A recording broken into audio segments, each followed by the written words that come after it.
সময় অন্যের করা ছোট ভুলগুলোকে মনে পুষে রাখি এবং প্রতিশোধ নেওয়ার চেষ্টা করি। কিন্তু একবার ভেবে দেখুন, আমরা নিজেরা প্রতিদিন মহান আল্লাহর দরবারে কত ভুল করি। আল্লাহ যদি আমাদের ক্ষমা না করতেন তবে আমাদের কি হতো? তাই মানুষের ভুলগুলোকে উদার মনে ক্ষমা করতে শিখুন। ক্ষমা করলে মানুষ ছোট হয় না, বরং আল্লাহর কাছে তার মর্যাদা দ্বিগুণ বেড়ে যায়। যখন আপনি কাউকে আল্লাহর হস্তে ক্ষমা করে দেবেন, তখন দেখবেন আপনার নিজের মনের ভেতর থেকেও একটা বিশাল পাথর সরে গেছে এবং আপনি এক অদ্ভুত মানসিক শান্তি অনুভব করছেন।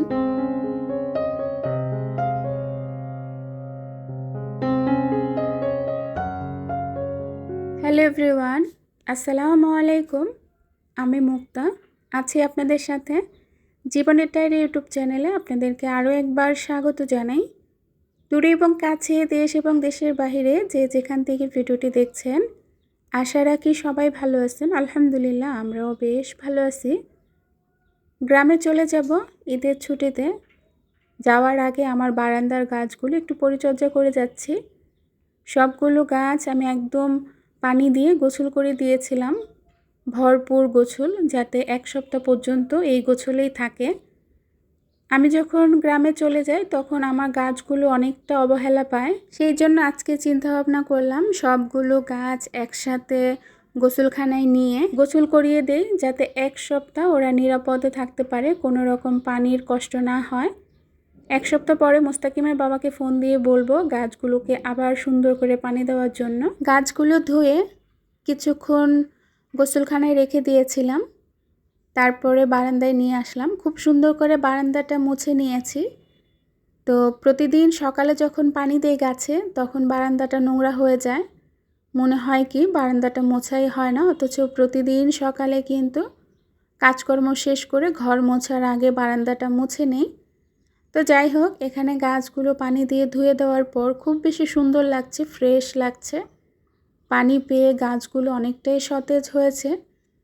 যদিও গোড়ায় সবসময় পানি দেওয়া হয়, কিন্তু পাতাগুলো তো সেইভাবে ধোয়া হয় না, পানি পায় না। আমরা গৃহিণীরা সংসারের প্রতি কতটা যত্নশীল, যেখানেই যাই না কেন, যত দিনের জন্যই যাই না কেন, সংসারটাকে অনেক বেশি মিস করি। যতই মুখে বলি যে কাজকর্ম, সংসার এখন আর ভালো লাগে না, একটু ছুটি নেওয়া দরকার, যখনই ছুটির সময়টা চলে আসে তখন আবার মনটা যেন কেমন খা খা করে।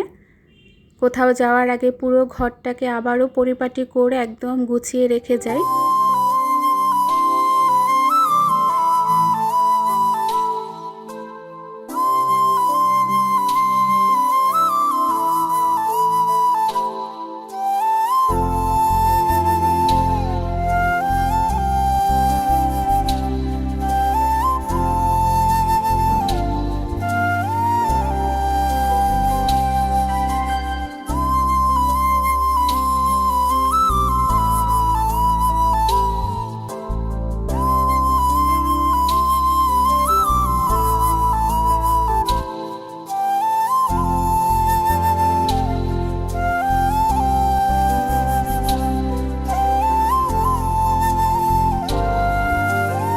বারান্দার গাছগুলো গুছিয়ে তারপর ঘরের যত কাজকর্ম ছিল সব কিছু শেষ করে চলে এসেছি দুপুরে রান্না করব। তো দুপুরে মুরগি দিয়ে একটু ভুনা খিচুড়ি রান্না করব। আপনারা সবাই জানেন সোহানা কিন্তু বেশ কয়েকদিন অসুস্থ ছিল। রোজার আগে থেকেই ওর ঠান্ডা জ্বর ছিল, তো আমি তো বুঝতে পারি না যে সেটা চিকুনগুনিয়ায় রূপ নেবে। তারপরেও প্রথম রোজা ছিল, দ্বিতীয় রোজার দিন কিন্তু বেশ অসুস্থ হয়ে গিয়েছিল। কিছুদিন পর একটু সুস্থ হওয়ার পর ও কিন্তু আবার রোজা রেখেছে, এখন প্রায় 10টা রোজা রেখেছিল। চিকুনগুনিয়া হলে কিন্তু বেশি বেশি খাবার খেতে হয়, শরীর অনেক বেশি দুর্বল হয়ে যায়, পানি জাতীয় খাবারটা খেতে হয়, স্যালাইন পানি বেশি বেশি খেতে হয়। তো রোজা থাকার কারণে ও আবারও অসুস্থ হয়ে যাচ্ছিল, তাই এখন বলেছি যে রোজা থাকার দরকার নেই। চিকুনগুনিয়া হলে কিন্তু হাত পায়ে প্রচণ্ড ব্যথা থাকে, শরীর বেশি দুর্বল হয়ে যায় আস্তে আস্তে, তার উপর আবার টনসিল হয়েছে দুনো পাশে, তো সব কিছু মিলে ও বেশ অসুস্থ। তাই আর এখন রোজা থাকতে দেই না। তো ওদের দুইজনের জন্য একটু ভুনা খিচুড়ি রান্না করছি। এখন বেশ কয়েকদিন হয়েছে তেমন একটা ইফতারে ভাজা পোড়া করা হয় না, এক এক দিন ইফতারে এক একটা তৈরি করি। তো এখন কিন্তু আমাদের গ্রামে যাওয়ার সময় হয়ে এসেছে, তাই তেমন কিছু রেডি করতে বা তৈরি করতেও আমার ভালো লাগে না। মনটা ছুটে চলেছে যে কতক্ষণে গ্রামের বাড়ি যাব। তো যাই হোক, এখানে কিন্তু খিচুড়িটা বসিয়ে দিয়েছি। ভালো করে আগে মুরগিটা আলুটা কষিয়ে নিয়েছিলাম, তারপরে চাল দিয়ে দিলাম। মসুর ডাল আর মুগ ডাল দিয়ে কিন্তু খিচুড়িটা রান্না করছি। রাইস কুকারে ভুনা খিচুড়িটা কিন্তু খুব সুন্দর হয়, আর রাইস কুকার তারপর প্রেশার কুকারের খিচুড়িটা আমার কাছে বেশি ভালো লাগে এমনিতে রান্না করার চেয়ে। বেশ কিছু কাঁচামরিচ দিয়েছি, কারণ একটু ঝাল ঝাল করে রান্না করব। সারাদিন রোজা থাকার পর মনে হয় কি একটু কিছু ঝাল ঝাল খেতে পারলে মনে হয় বেশি ভালো লাগে। সারাদিন রোজা রেখে সংসারের এত কাজকর্ম মাঝে মধ্যে কিন্তু একটু বিরক্তই লাগে, তারপরেও আমরা কিন্তু এই কাজগুলো অনেক ধৈর্য নিয়ে করি, কারণ আল্লাহ পাক আমাদের সেই ধৈর্য ধারণ করার ক্ষমতা দিয়েছেন। আমরা বলি যে রোজার মাসে কাজ কম, কিন্তু না, রোজার মাসে আরও দ্বিগুণ কাজ। রোজার মাসে একটু আরামায়েশ করার সময়ই থাকে না, সকাল থেকে শুরু হয় কাজকর্ম, সেই সাথে ইবাদত। ইফতারের সময় যখন সবাই খাওয়া দাওয়া শেষ করে বিশ্রাম নেয়, তখন একজন নারী ব্যস্ত থাকে ঘরের কাজে। সারাদিন রোজা রেখে ইবাদত করে, রান্না করে, সংসার সামলায়। ইফতারের পরও যেন কাজ শেষ হয় না, তবুও সে খুব কমই অভিযোগ করে, নীরবে দায়িত্ব পালন করেই যায়। কারণ আল্লাহ এমন ধৈর্য ক্ষমতা দিয়ে আমাদের নারীদের তৈরি করেছেন, আমরা ছোট ছোট ঘরকেও কিন্তু ভালোবাসা দিয়ে শান্তিতে এক টুকরো জান্নাতে পরিণত করতে পারি। আল্লাহ পাক আমাদের সেই গুণ দিয়েই তৈরি করেছেন। তো দুপুরে লম্বা একটা সময় পার করেছি, নামাজ কালাম পড়েছি, গোসল করেছি, তারপরে চলে এসেছি বিকেল টাইমে।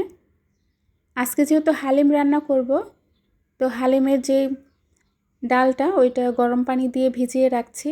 বেশ কিছুক্ষণ ভিজিয়ে রাখতে হবে। এটা ভিজিয়ে রেখে তারপর মুরগিটা আমি কষিয়ে নেব। মুরগির গোশত দিয়েই কিন্তু হালিমটা রান্না করছি।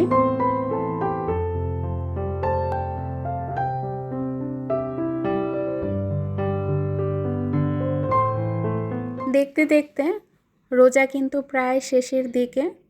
রহমতের 10 দিন, মাগফিরাতের 10 দিন শেষ, এখন নাজাতের 10 দিন শুরু হয়েছে। এই তো সেদিন রোজা শুরু হলো, চোখের পলকেই রোজার দিনটি যে কিভাবে চলে গেল আসলেই বুঝতেই পারলাম না। খুব দ্রুত সময়গুলো চলে যাচ্ছে, খুব দ্রুত দিনগুলো চলে যাচ্ছে।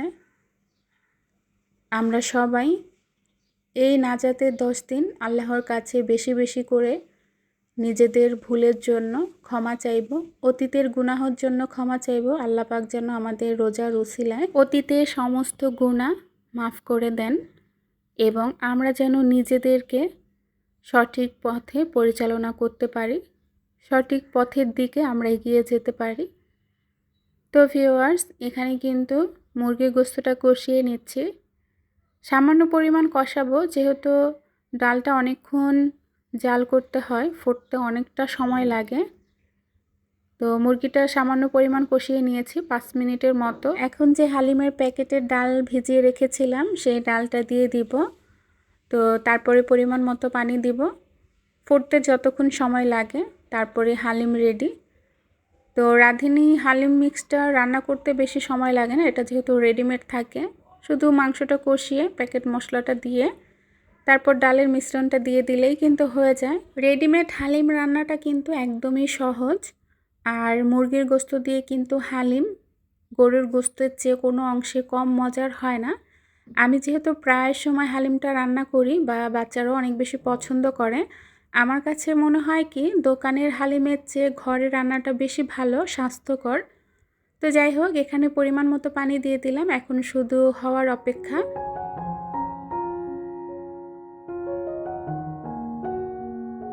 আমাদের হালিম রান্নাটা পুরোপুরি রেডি হয়েছে।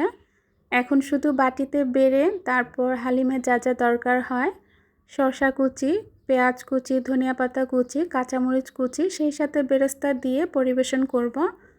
আমরা যেহেতু 4 জন ছিলাম দেবরের বউ নিয়ে, তো সেজন্য 4 বাটি বেড়ে নিলাম, তারপরে আবার আরেকটা বাটি বেড়ে নিলাম।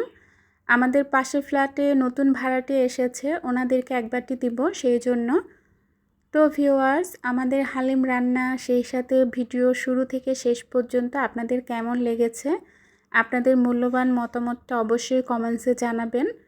আমার ভিডিওগুলো এখন ইদানিং আপনাদের কাছে ভালো লাগছে না, জানি না তার কারণ কি। হয়তোবা আমি সেইভাবে উপস্থাপন করতে পারছি না।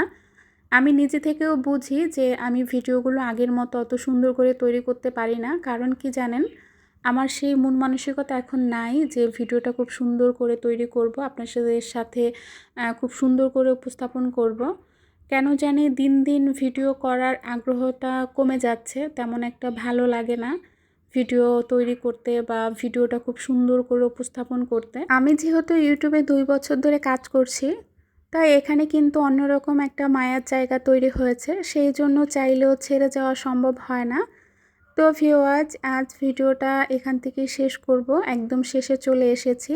সবাই অনেক ভালো থাকবেন, সুস্থ থাকবেন, নিরাপদে থাকবেন। আল্লাহ হাফেজ, আসসালামু আলাইকুম।